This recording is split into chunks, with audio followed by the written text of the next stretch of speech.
Good morning, everybody. Welcome to Storytime. Today, our Storytime is all about a personal fall favorite, as you can see from my dress. We are going to talk about pumpkins. Pumpkins are something that we do a lot with, not just in October when we make our jack-o'-lanterns, but also in November when we make pumpkin pie. So we're going to start our story time about pumpkins with our song. For our song, we need 3 signs. We need more, read, and happy. Are you ready? Let's sing. The more we read together, together, together, the more we read together, how happy we'll be.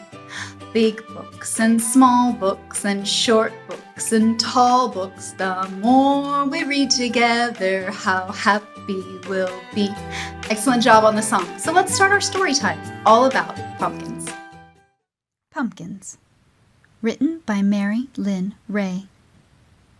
Illustrated by Barry Root.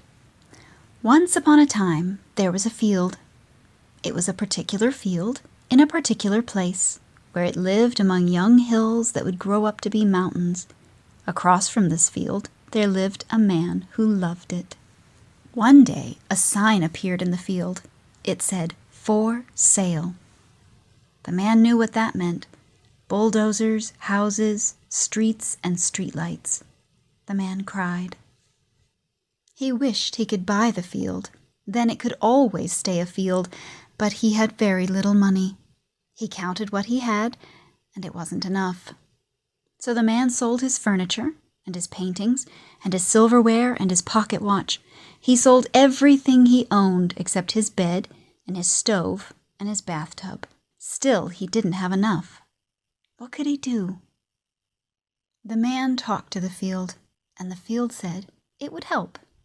They considered growing Christmas trees, which the man could sell in the city, but trees grow slowly. There wasn't time. They considered growing cows, but they would need a barn and milk pails, which they didn't have. Then the man thought of pumpkins. The next day, he went to the farm store and bought an envelope of seeds, which he scattered in the field. The rain came and wet them, the sun came and warmed them, and they grew. Soon the field was covered in pumpkins, and they grew, and they grew, and they grew. When it was time to harvest, there were 461,212 pumpkins, which the man planned to sell for $1 each. That would be enough. He rented 1,400 trucks, 37 boats, and 800 airplanes to carry them away. A rug merchant lent him 100 flying carpets for the rest. The man got an atlas and looked up all the kings of all the countries. Then he telephoned them and told them he was shipping them some pumpkins. Where there were democracies, he called congresses. Every king and every congress he talked to said the same thing. Why should their people want pumpkins? They didn't know about jack-o'-lanterns. They didn't know about pumpkin pie or pumpkin muffins or pumpkin ice cream. Many of them didn't even know about vanilla ice cream. So the man wrote 461,212 tags to tie to his pumpkins to explain what they were for. Luckily, he knew how to write in many languages. Then he sent the pumpkins out. When they arrived, these round, orange, heavy, bumpy pumpkins, people read the tags and bought them. In Dundee, West Ham, Darlington, and Motherwell, in Shanghai, Foochow, and Bangkok. All over the world, in Kiev, Killarney, Khartoum, and Tashkent, in Quito, Quebec, Cairo, and Cadiz, there were jack-o'-lanterns being carved. There were pumpkin pies baking and muffins muffining. Now the trucks and boats and airplanes and carpets emptied of pumpkins returned to the man carrying dollars. He had enough money to buy the field, and he had some extra, which he used to buy new furniture to replace what he had sold. But he didn't replace the paintings because he had the field to look at, and he didn't replace the watch because he had the sun and the stars to tell him when it was day and when it was night. The man might have planted more pumpkins. He had kept one back for seeds. Pumpkins would make him rich, but he had everything he needed, so he decided to give the seeds away. Because somewhere, someone might love another field pumpkins could save. The end.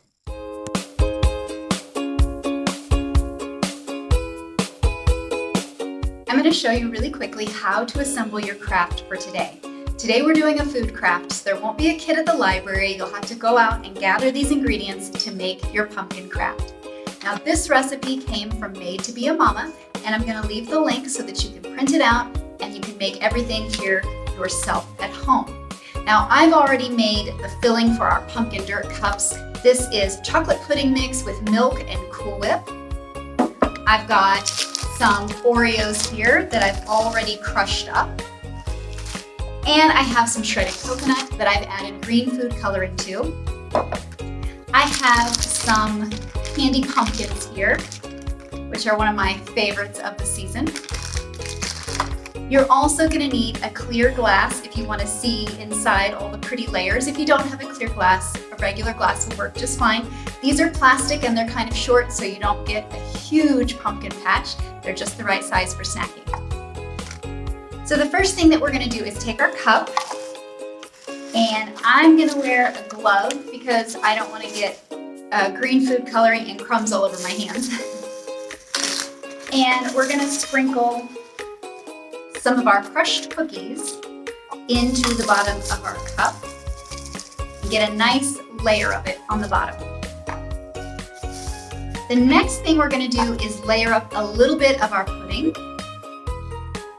That goes next.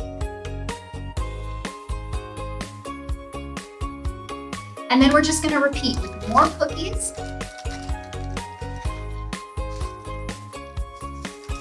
Put my glove on so I don't get my hands dirty.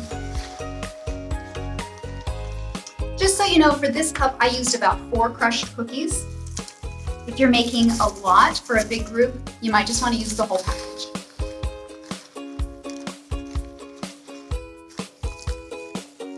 Okay, and then we're going to put in some more pudding.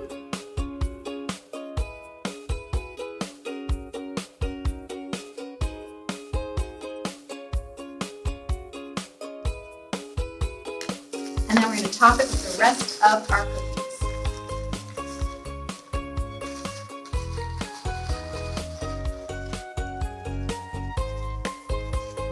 It's really hard to do with this with gloves. I guess I'm just going to have to get my hands dirty here. And you know what? I'm going to actually crush up one more cookie because I feel like 40 wasn't enough. Maybe 2. Let's do 2 cookies. So say 6 cookies total for the whole cup.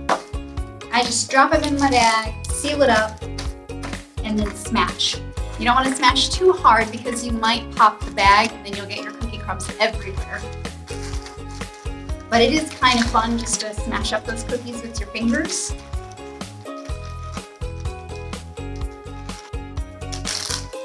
All right. Got the cookies smashed, and I'm going to dump those on top.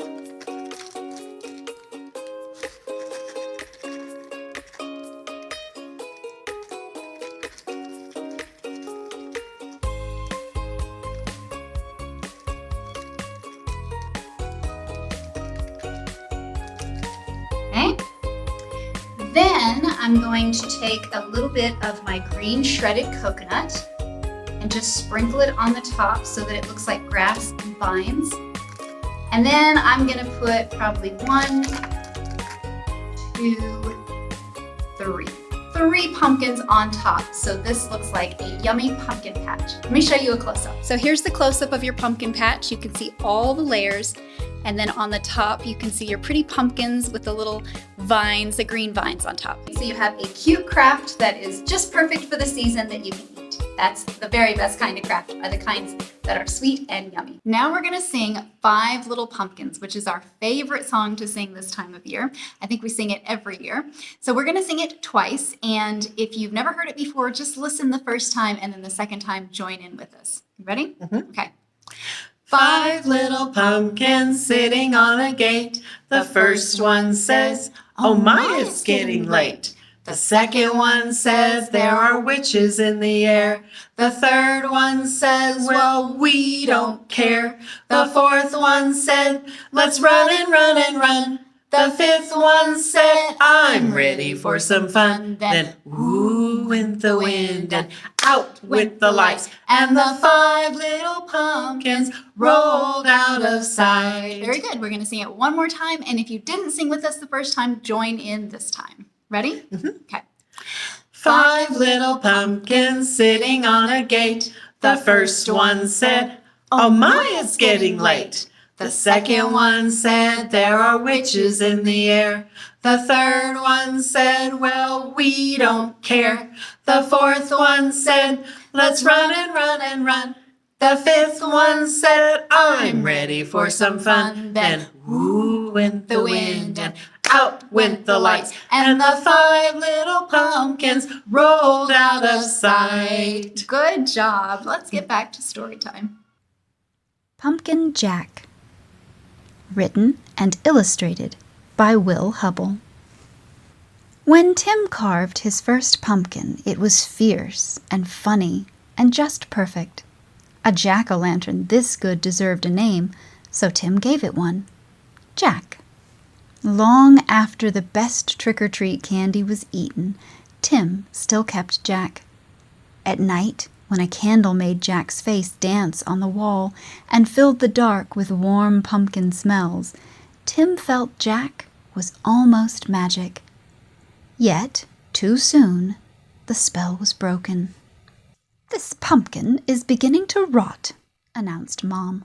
"It's time to throw it out." Tim knew it was useless to argue. He carried Jack to the garden, which was filled with the brown ghosts of last summer's plants. A dead garden is better than a trash can, thought Tim. Still, it made him sad to leave Jack outside and alone. Whenever chores or play brought Tim to the garden, he looked at Jack. Every time Jack was different. He became wrinkled, and his fierce smile began to look silly. Mold spread over Jack's bright orange skin. As the days turned colder, Jack grew flatter. Winter began. Soon Jack was hidden beneath snow, and Tim forgot about him. The cold, heavy jacket days came. Snowman and sliding days, indoor days, Thanksgiving, Christmas, and Valentine's. When all these days had passed and the March winds melted the snow, Tim found Jack.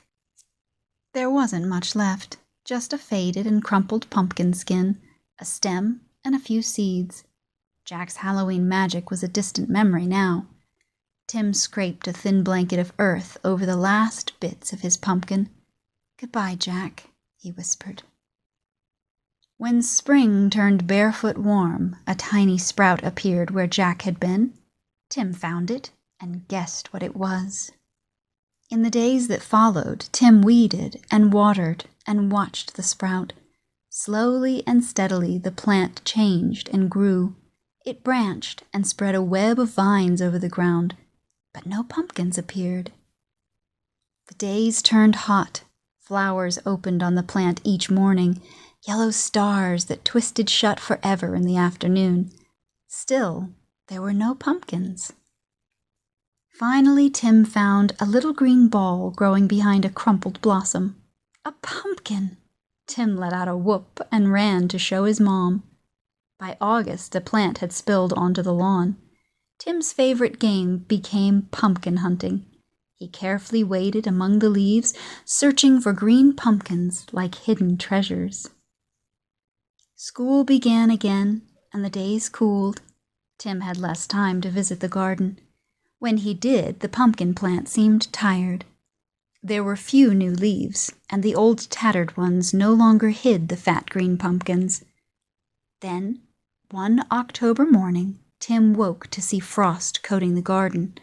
The frozen plants seemed changed to pale blue glass. After school, Tim discovered what the frost had done. The pumpkin plant's leaves were as limp as wet paper. It was dying.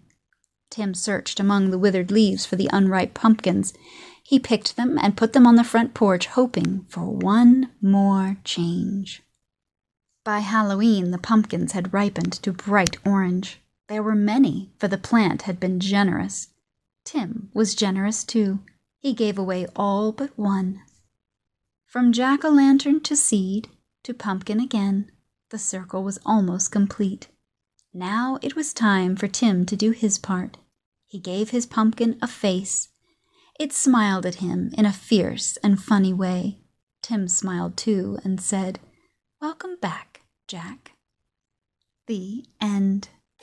Thank you so much for joining me for our story time about pumpkins today. I hope that you loved our stories, and I hope that you will go and make our food pumpkin craft, make your own cute little pumpkin patch, because it was so much fun. We're going to say goodbye for today, and for our goodbye song, we need 3 signs. We need time, goodbye, and friends. Are you ready? It is time to say goodbye to all our friends. It is time to say goodbye to all our friends. It is time to say goodbye. Clap your hands, blink your eyes. It's time to say goodbye to all our friends. Goodbye, everybody. I'll see you for story time next week.